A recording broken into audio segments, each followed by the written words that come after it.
You were given a mission. Take this headphone out of Germany and give it a review.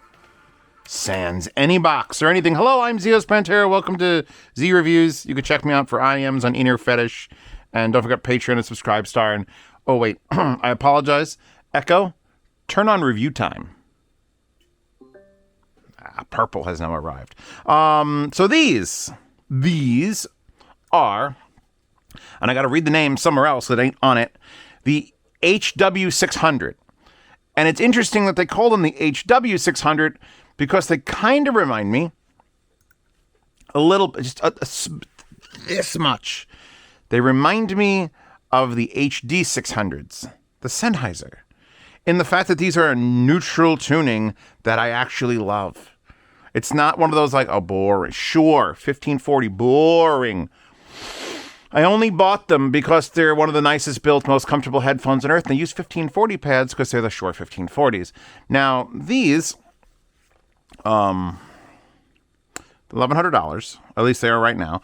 I did not get the box. I did not get a carrying case. I didn't even get the stock cable. This is apparently a different cable they were using that is a Shanling cable in Munich. So this is a set, if you were in Munich high-end and you got to listen to these at the Shanling booth in, it was the second B terminal, you've got to hear this pair. And so they're broken in. I didn't have to break them in.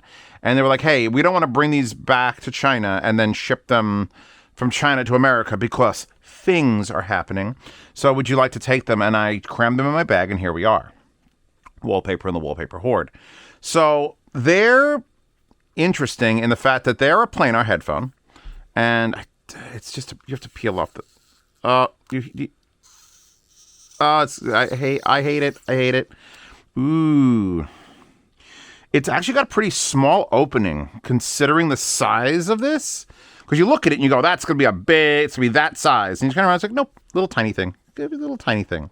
But there's a lot of driver. If we go to one of these, I forget which one, I think this one had. They show a lot of diagrams of the driver. And they're showing a round driver, which is, I guess. So there's actually a round planar driver in here that uses silver-plated aluminum for absolute horizontal distribution. Don't know what that means. And they're talking about the height of the magnets, and it's 30 ohms impedance, and they show the layering and how it was built. So they shoved a round unit into a square hole. So the technical driver size is 110 by 86. And so that's kind of an interesting thing going on. But it's all about control. So the rest of this, I don't know, the driver does extend past this, but if it's round, it can't extend past it too much. The pads are rather unique, slightly angled, perforated on the outside and inside, and cloth on top. Let me please get this on there. Hey, look at that. A headphone that I could actually get the pads back on in a rapid amount of time. Holy shit. Zeos is back. Fuck. I put it on the... Wait. No, I didn't. I put it on the correct direction. I thought I was backwards. Oh, thank God. Anyway, I'm not going to bring up the elephant in the room. The elephant... All right, here's the elephant. Here's the elephant. See the elephant? This is the elephant. And I'm not going to bring it up because that's for lawyers to do. I'm just going to be like, ooh, what a nice headband. Adjustable here. Really, really, like... You could feel the notching, and then you could see just there's a little, and it does both ways, stops 90 degrees, so you can put it down this way or this way, and it doesn't matter. I really like the way these are built, notwithstanding lawsuits. They have a good clamp. They're not super light. They're not super heavy. This system is pretty proven. This thing could be a little bit nicer. As far as like the feel, like, what was the headphone? The fucking Simgo EP5s were $77. And I believed this bit was leather, and I know this is not. This is like, I guess it is leather. Honestly, if it's leather, it's the most hard plasticky leather ever, but that doesn't matter really because it just sits on my head and I don't care about it. It also means it'll probably last forever. It's like it feels like the vinyl you'd find on an old school bus. So I got 30 years of people sitting on it and spilling drinks, so it'll probably be fine. Comfort's good. giant. I mean, we want to do the knuckle test. The knuckle test, haven't done it. That is a 4-knuckle. It's a slidey 4-knuckle. 3 knuckles would swim, so it's definitely a 4-knuckle. And the pads are nice and thick, and they are 3.5 millimeter, so that we could swap this actually really fucking nice cable out with Masha if we wanted to. If I had any around, where the hell I hung up all my Masha cables. Anyway, link the Masha cable in the description, Zeos, in case people want to get these. And because it doesn't come with this cable. I was told by the guy in the Shanling booth, this is not the cable it comes with. This is the cable we're using at the show. So they gave it to me. So I'm like, cool. I mean, I guess I could just never have showed you, but it is a really fucking nice. It is a Shanling branded cable. So let's go back to the part where I called it an HD600. I've been playing with these now since I came back from Munich. I probably took a week off from all things audio, and then I started playing with things again. Swing that bitch up. Let's put them on. And I obviously was doing Valencias. I custom filled in the lettering on the Valencias using just a paint marker. And then I scratched it off after it had dried. And then you take a little bit of rubbing alcohol lightly to it just to get rid of it. Oh, it's beautiful. And so I've been swapping around now. So I've got LA90 being fed by the Gishelli Labs, not pre-out through that. I got the Orchard Audio here, Valencia, off the WA7 Fireflies E. So I'm 2 preamping that one. And I've got the ADI2 4/Pro SE RME feeding into that Valencia. So I've got a couple different flavor profiles to choose from. I got a 2 pre. I've got a fucking German pre. I've got a Gishelli pre. I've got the Alpha Pro, all on its own. I did some portable stuff with this. And there's a consistent trait. You can hear a difference. If I plug it into here, where there's a little bit of a... because there's fucking tubes preamping it. And I keep playing Epic Score Quest. It's a little bit softer and wider than it is if I play it just through the Valencia and the RME because it's got tubes involved. Then if I play it on this, you got the Shelly Labs forwardness and warmth. So it does pick up on these slight minutiae of the different amplifiers, but the overall sound signature, if I had to sum these headphones up in one word, is damn, they're clear. Clear, just clear. Not focal clear, MG clear, just a clear. Like, they're not hiding anything. I don't feel like I'm missing anything, and I don't feel like it's exaggerating any part of the sound. HD600s. HD600s are the baseline, just like if everyone could start their headphone career by being given a free set of HD600s, which mine are over there in painted yellow. If I could just hand everyone a pair of HD600s, 33% of the population would never buy another headphone. They would be absolutely happy with that fucking clean, neutral, mildly, like just slightly warmer sound. Just like this is default headphone. And then you move on from there. Then you go down to your Erises. Yes, I said down to your Erises. Where the stank is and the bass and the soundstage and that ooey gooey. That's not what the artist intended. No, it's better than the artist intended, you motherfuckers. Or you move up into the land of stacks and Imanis and just way overpriced things where it's like detail. All I care about is tungsten is even up there where it's like almost exaggeratorily clean. And then there's right here in the middle. There's just like, this is as clean as it needs to be without exaggerating any of the treble or any of the detail. And it's as clean as it needs to be and a little bit without going into Eris amounts of bass and crazy wild soundstage and gooey, none of that. It is middle of the road. And I don't think there's enough headphones that exist middle of the road that are, because here's the thing. You can make a neutral headphone. Like I said, the Shure 1540s are a neutral headphone. The Neumann NDH20s are a neutral headphone. I don't use the NDH20s for pleasure listening. I use the NDH20s, the closebacks, for actually doing my sound demos, and they're like my reference, and I have 2 sets, and I have one upstairs, and I have one down here, and I put this on the burner rig. When I put the headphones on the recording rig, I use that to adjust them, and if it sounds good here, then I bring it up to my other, Neumann, all right? That's what it's for. So to find a headphone out in the wild that is equivalently, and I'm saying this with a lot of fucking, like, looking around, the only other headphone I found, the only other planar headphone that I think competes with this as far as neutrality is not the tungsten, because the tungsten has all sorts of weird properties that makes it both better and worse for neutrality reasons. But the Timsock TS1024s, which are somewhere. They're one of those headphones I don't ever put on the wall because I use it too damn much. This might be back here somewhere. Ah, there they are. Only Zeos could lose a $2,000 headphone. So the Timsock TS1024s, with the only fatal flaw in those being it's a 2.5 millimeter fucking connector. So I got to keep the standard wire on, although it's a good wire. That's the only other planar I could think of that's a planar that is designed for strictly neutrality. And you could say, well, what about Susvara, Zeos? Ain't nobody jizzing as hard over a neutral soundstage as people who jizz over Susvara. That's a whole different... That's back over here, where it's all about the detail. Because extreme detail isn't neutrality. That is not a thing. Like you should have almost no skewing of what you thought was in the music with a neutral headphone. It's just be like, oh, this is just the music. I put this back on, we hit next track, and it's just music from Jackie Brown, which is Elliot Easton's Tiki Gods Monte Carlo Nights, obviously. And I'm just hearing the music. It's one of those wonderful headphones where I'm not going, damn, this sounds bassy, or damn, this sounds I was going to say clear, which I describe these as clear.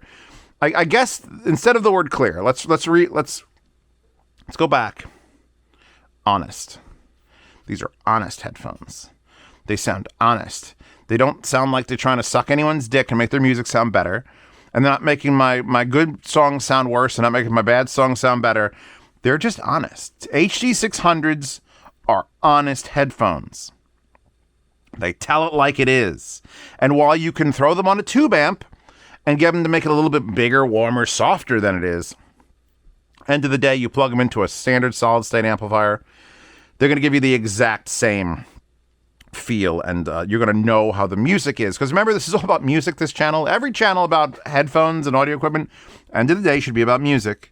And what this does to the music is nearly nothing. It simply delivers it through a quite nice and comfortable package at quite nice and acceptable volumes.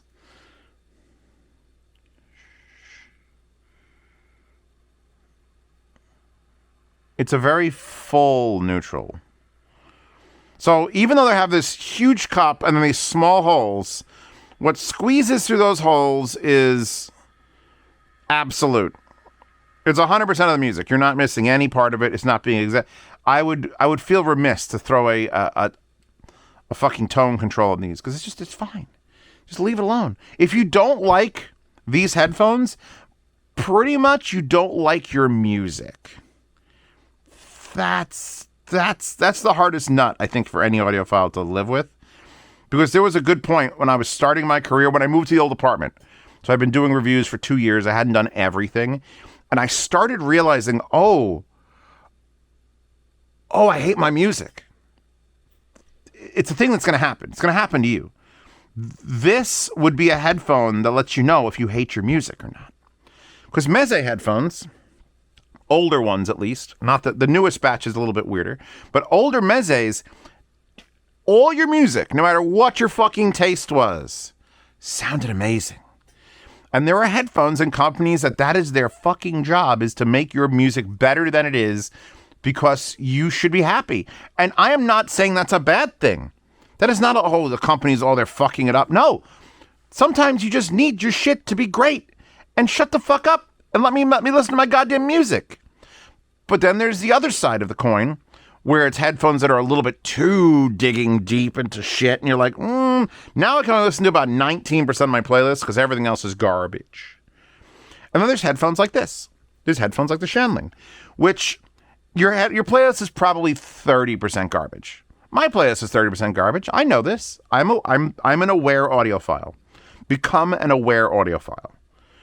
Be okay with 30% of your music being pretty fucking bad, and you wouldn't use it to test a headphone, but man, do you love listening to it on those beautiful summer mornings when the dew is out there. You're like, I'm going to put on this song, and you do it. And this headphone will match that perfectly. You'll have 30% of your music just sound meh, and you'll have 70% of your music sounding amazing, and you'll be happy. And you'll be doing it to like the maximum extent of the audio law. So I don't know what else it comes with for $1,100. None of these pictures on any of these sites show anything. It's just headphone, headphone, headphone. And did you know headphone? Great. Cool. I didn't realize I was getting headphone. This one, Linsa only has 3 pictures of the headphone. It's the stock cable. Oh yeah, the stock cable is slightly visible there. It's a little tiny thing. This one's a 4-wire weave that looks like a 2-wire twist.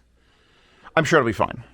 I'm sure it'll be fine. It's not going to be a pile of crap. Shanling doesn't make crap. Oh, there it is again.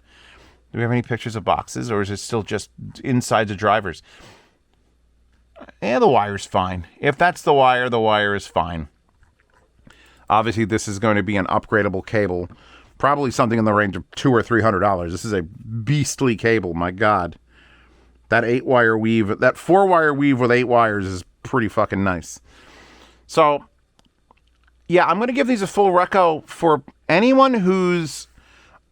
If you know what your tastes are, you lean towards heavy, thick, warm, fix my music, make it sound better. This wouldn't be too far out of your range. You'd be like, oh, you know what? Maybe I'll pick this up and get a little more neutral in my collection. Or if you're the opposite, where you're just like, I need the greatest detail ever. I fucking Sesvara, and then what the hell? I'm trying to think of some other asshole headphones. What are other asshole? I don't really keep asshole headphones. I tend to poo-poo those. LCD 3s. All right, those people, you could come on down, not into the trenches, but you could at least overview what real, like, neutral tuning is. Maybe you want to enjoy your music that's enjoyable without having to study it. So this actually works for both parties. You're the fucking the softie who just wants fun and don't give a fuck. This. If you're the fucking hardcore, gotta have detail, nothing but it. This still works. We'll go back to listening a little bit, and then we're gonna end this review. What else we got?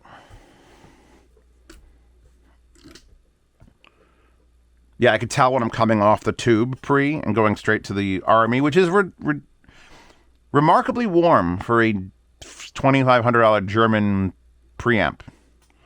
Usually these things are like sterile. Insert the beast is playing. Sicario is playing. If you haven't seen the movie Sicario, it is one of my favorite movies. Please. And then go get the soundtrack by the late great Johansson.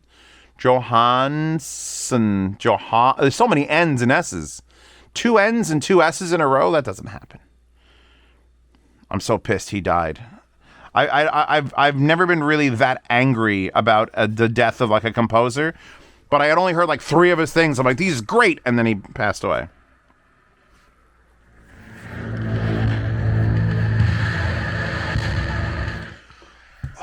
Yes. So this 4 a.m. review, because I took a 6-hour nap from 8 p.m. to 2 a.m., this 4 a.m. review is going to give a full thumbs up to the Shanling.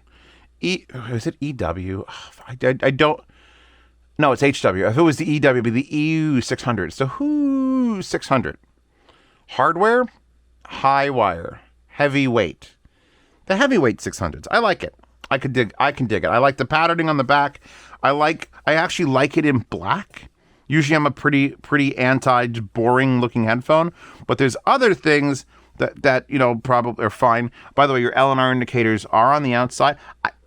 While that's nice and I can see them, I feel like it almost ruins the look of the headphone a little bit. Like, I guess they could have put it in the thing here, but then that would have been real. No, don't do that. You know what? I want these to exist, so let's just keep it the way it is. So yeah, thank you for Shanling for literally handing these to me and burdening me all the way back from Germany. I'm amazed they didn't get destroyed at my checked bag. Then again, there was also 2 sets of errors in there with it, and nothing got destroyed because everything here is strong. Like I said, Patreon and Subscribestar support this channel. $7 a month lets you see reviews early, participate in yard sales, and get the lossless sound demos. Maybe I'll set up sound demos because I'm pretty far ahead on reviews. I need to make about 4 or 5 more IM reviews, and then I can start doing sound demos again. I'm like 5 months back on sound demos. But yeah, if you're a $7 supporter, you get to the sound demos, you get to the reviews early, and you get to participate in the yard sale. For $15 a month, you get into the behind-the-scenes Telegram chat where you get to ask me questions directly. Anytime. Like if you message me at 4 a.m., as soon as this review is done, I'm going to check my phone. And if you're in the patronage chat on Telegram, I'm answering your question. You're like, oh, Zios, how did you do the cool coloring in the letter? I'll give you links to the markers.